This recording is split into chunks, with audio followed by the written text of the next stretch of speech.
Sorti en 2003, The Room passe pour le pire film jamais distribué dans les salles. À ce titre, il est devenu culte, ce qui a donné à James Franco l'idée de lui rendre hommage en reconstituant l'histoire de sa production. Il interprète lui-même le rôle du réalisateur, Tommy Wiseau, aux côtés de son frère Dave, qui joue l'un des acteurs, et puis de Seth Rogen dans le rôle du chef opérateur. The Disaster Artist a remporté la Coquille d'Or au Festival de San Sébastien, et puis un Golden Globe du meilleur acteur. Paradoxe pour un film sur un navet que vous avez vu, Philippe. Oui, et que j'ai vu dans une séance exceptionnelle. C'était il y a un mois au Rex. On a fait venir Tommy Wiseau, on a fait venir Greg Sestero. Il paraît que c'était culte. Et voilà, parce que c'est-à-dire que ce qui est fou avec The Room, c'est que c'est pas un film comme Ed Wood qui était fait avec 3 francs 6 sous. C'est un film très riche. C'est-à-dire qu'on ne sait pas d'ailleurs d'où Tommy Wiseau a sorti sa fortune, mais c'est un film à 6 millions.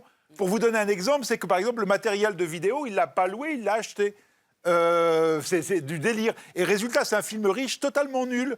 Et du coup, l'intelligence de Wiseau, c'est qu'à la première de son film, quand il a vu que tout le monde riait, il a dit « Ok, c'est une comédie ». Un petit peu l'intelligence, t'es bien gentil. Hein, et du coup, quand on voit le film The Room, alors c'est pas forcément à voir tout seul sur son canapé, hein, c'est vraiment entre potes. Il y a un cahier des charges. Alors, par exemple, il y a sans cesse des plans de San Francisco, des plans de couple, y compris dans une discussion. Alors du coup, quand vous voyez le film, vous hurlez San Francisco. Il y a des petites cuillères qui sont glissées dans le décor. Des tableaux de petites cuillères, c'est pas Hooper. Et ben, vous dites food et vous lâchez des petites cuillères.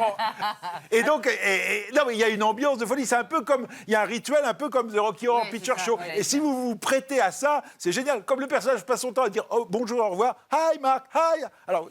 Tout le Rex, 2000 personnes. Hi Tommy, hi. Et vous le premier. Ah ben moi le premier. J'ai balancé un stock de petites cuillères, mais c'était pas raisonnable. Sauf que en plastique, pour pas blesser. Je vous confirme que tout seul chez soi, c'est pas regardable. Moi, je tiens un demi-film. Justement, Lily, comment est-ce que James Franco se tire de cet exercice ?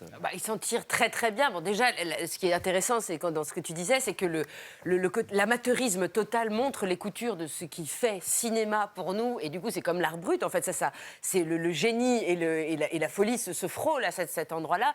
En fait, il s'en empare déjà en étant possédé par le personnage. Parce que comment on peut prendre ce personnage de Tommy Wiseau ? On ne sait pas où il est né, on ne sait pas quel âge il a, on ne sait pas d'où il tient sa fortune, on ne sait rien.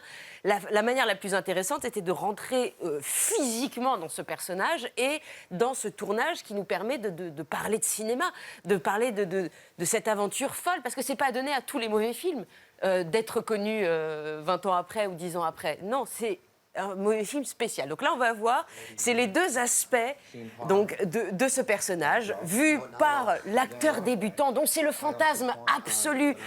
Quand on commence à faire du théâtre, on rêve de tomber sur un espèce de mec gothique, libre, qui ose faire n'importe quoi, alors que nous, on est tout coincés et qu'on n'ose rien dire.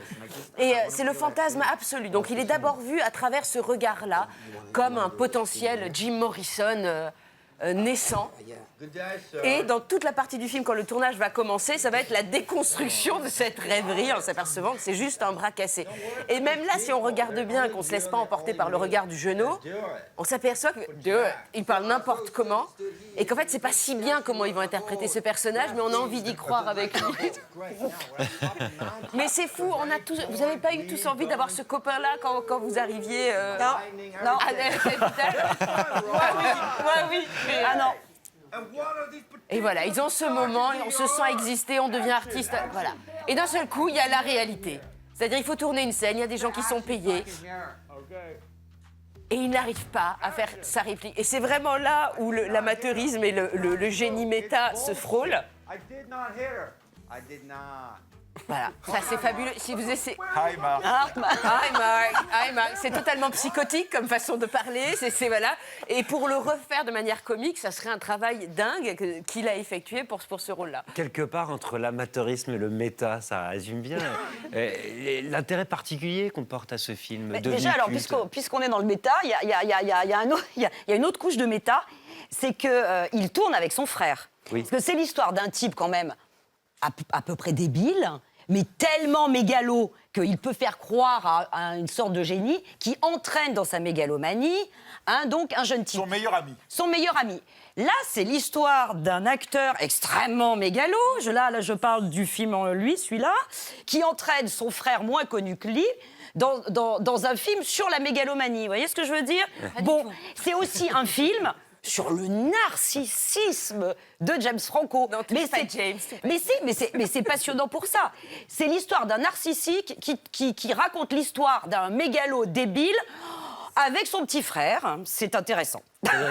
Oui, qui en a la lucidité, en fait. Il sait qu'il est totalement narcissique. Moi, ce que je trouve très fort dans le film, en fait, c'est l'honnêteté. Ça veut dire qu'en fait, il parle d'un personnage qui est antipathique, qui est fou, qui est même pas un imposteur. C'est rien, ce type. C'est simplement un type qui sait pas ce qu'il fait.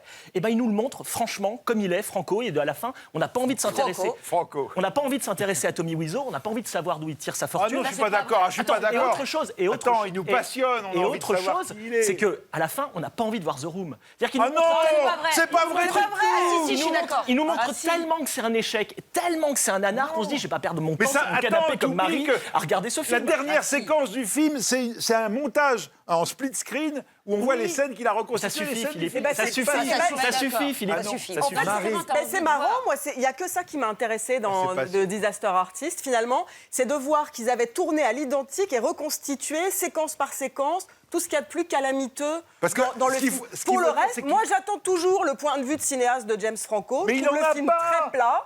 Il raconte le tournage parce qu'il c'est part de son ce ego, livre. le Il point part de de vue. ce livre qui est fait par Greg Sestero, qui est le meilleur ami de Tommy Wiseau, qui raconte de manière détaillée dans son livre comment ça s'est passé le tournage. Et le film, c'est l'adaptation de ce livre, Ah oui, en mais fait. enfin, Et donc, j'ai vu The Room, j'ai vu ça, c'est toujours pas intéressant. Je vais lire le bouquin, mais à un moment, lis le faut que ça bouquin, s'arrête. Marie, tu verras. À un moment, ça fait Parce que mal. quand même, ce que vous oubliez, c'est que c'est un film sur l'amour du cinéma. Quand on aime Mais pas du tout, c'est un film sur un mec qui fait des films sans en avoir jamais vu. C'était intéressant, c'est jamais bien exploité. Mais il aime dans le The Disaster concept du Artist. cinéma, c'est quand même beau. The Disaster Artist de James Franco, un film réussi sur un film raté. En réalité, ne le ratez pas.